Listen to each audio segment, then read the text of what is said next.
আজ আর একটা গল্প নিয়ে এলাম। এই গল্পগুলো কিন্তু আমার প্রতিদিনের প্র্যাকটিস লাইফ থেকেই উঠে আসা।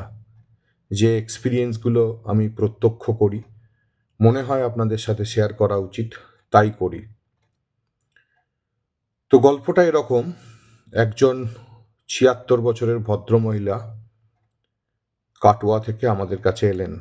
তিনি কাটোয়ার একটা নার্সিংহোমে ভর্তি ছিলেন জ্বর নিয়ে।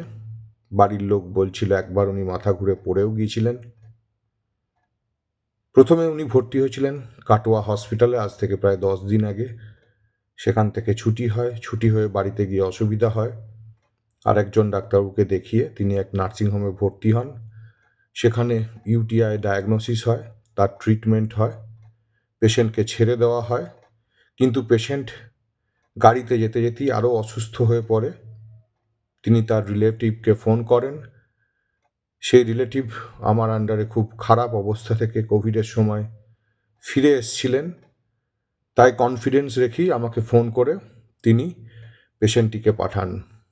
পেশেন্টটি ভর্তি হয় একটা নার্সিংহোমে। ট্রিটমেন্ট আমরা শুরু করি। যথারীতি দেখা যায় যে তার ইউরিন ইনফেকশনই হয়েছে, সিআরপি বেশি, কাউন্ট বেশি। এবং তার ছেলে একটা বুদ্ধিমানের কাজ করেছিল।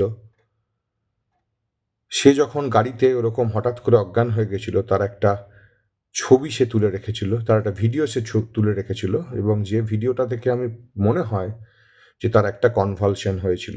আমরা সিটি ব্রেনও করাই, কিন্তু সিটি ব্রেনে কিছু খুঁজে পাই না। পেশেন্টের ইউরিন ইনফেকশনের ট্রিটমেন্ট চলে, কিন্তু অদ্ভুতভাবে পেশেন্টের জ্বর কিন্তু মাঝে মাঝে আসতে থাকে। কাটোয়াতে যে সিটিসকে এক্সরেটা ছিল সেটা থেকে খুব একটা কিছু বোঝা যায়নি। জ্বর কমতে থাকে না। এমনি পেশেন্ট একটু নিডি ছিল, তাই আমরা সব টেস্ট করাচ্ছিলাম না। পেশেন্টের ছেলের অনুমতি নিয়েই টেস্ট করাচ্ছিলাম।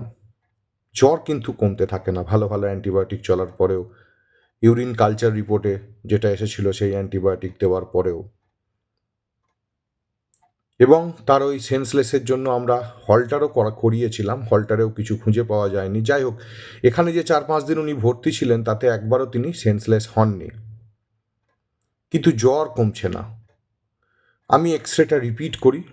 এক্সরেতে দেখা যায় যে লেফট সাইডের বুকে একটু জল জমে আছে। পেশেন্ট ততক্ষণে কিন্তু খুবই সিক, উঠতেই পারছে না, খেতেই পারছে না, স্যাচুরেশন কমে যাচ্ছে, সোডিয়াম কমে যাচ্ছে। তো ছেলেকে বলে আমরা পেশেন্টকে আইসিইউতে শিফট করি এবং সেই জলটা বার করে পরীক্ষা করতে পাঠাই। এবং সেই পরীক্ষার রিপোর্ট থেকে আমার মনে হয় যে পেশেন্টের টিবি হয়েছে, এবং আমরা টিবির ওষুধ স্টার্ট করি। 5-6 দিন টিবির ওষুধ খাওয়ার পর পেশেন্ট আস্তে আস্তে নিজে নিজে উঠতে পারছে, খেতে পারছে। রাইলস টিউব আমরা এখন খুলে দিয়েছি। হঠাৎ করে আজ সকালে যখন রাউন্ডে যাই, তখন পেশেন্টের ছেলে বলে, তার মুখে একগাদা হাসি, সে কিন্তু কাঁদছিল কিছুদিন আগে, মাকে সে যথেষ্ট ভালোবাসে। তো হঠাৎ করে বলে, স্যার মা তো অনেকটাই সুস্থ, কিন্তু আপনারা বললেন টিবি হয়েছে, মায়ের তো কাশির সাথে রক্ত উঠল না। ভেবে দেখুন, অনেকেই আজকে বিশ্বাস করে যে টিবি হতে গেলে কাশির সাথে রক্ত উঠতেই হবে। ব্যাপারটা তা নয়। হ্যাঁ, টিবিতে অবশ্যই কাশির সাথে রক্ত উঠতে পারে, কিন্তু নাও উঠতে পারে। প্রথম কথা বলি যে কাশির সাথে রক্ত উঠলে টিবি যেমন একটা ডায়াগনোসিস, সেরকম আরও অনেক রোগ আছে যেটাতে কাশির সাথে রক্ত বেরোতে পারে। যেমন নিউমোনিয়া, ব্রঙ্কিয়েকটেসিস বলে একটা রোগ আছে, লাংসে কোনো ক্যাভিটি বা ফাঙ্গাল ইনফেকশন হলে উঠতে পারে।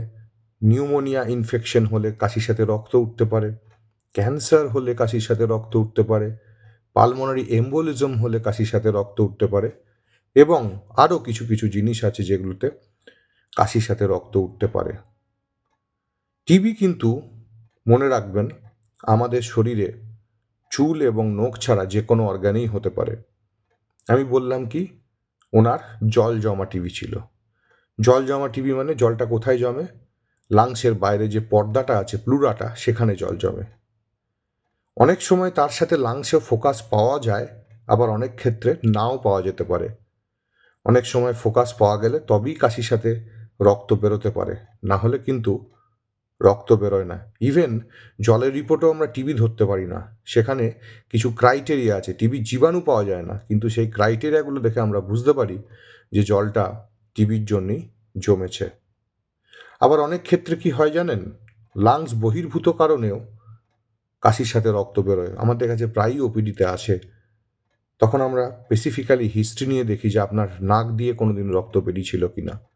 অনেক সময় নাকের পেছনের দিকে ব্লাড বেরোলে নাক দিয়ে অনেক সময় বেরোয় না, গলা দিয়ে নেমে এসে কাশির সাথে বেরোয়। তাহলে আজকের শিক্ষণীয় বিষয়টা কি না, টিবি হলেই যে কাশির সাথে রক্ত বেরোতে হবে সেটা যেমন ঠিক নয়, ঠিক সেরকমই রক্ত বেরোলেই যে টিবি শুধু হয়েছে সেটাও ঠিক নয়। আমি এই কনফিউশনগুলো চেষ্টা করি ছোট ছোট করে কিছু বাস্তব জীবনের গল্পের মাধ্যমে আপনাদের সামনে তুলে ধরতে। আশা করি এই জিনিসগুলো কাজে লাগবে। যদি মনে হয় ভিডিওটা অনেকের মধ্যে অনেককে জানানোর দরকার আছে, কাইন্ডলি তাদের মধ্যে একটু শেয়ার করুন। তাহলে এরকম ভিডিও বানানোর এন্থু আমি ভবিষ্যতে পাবো। Good night.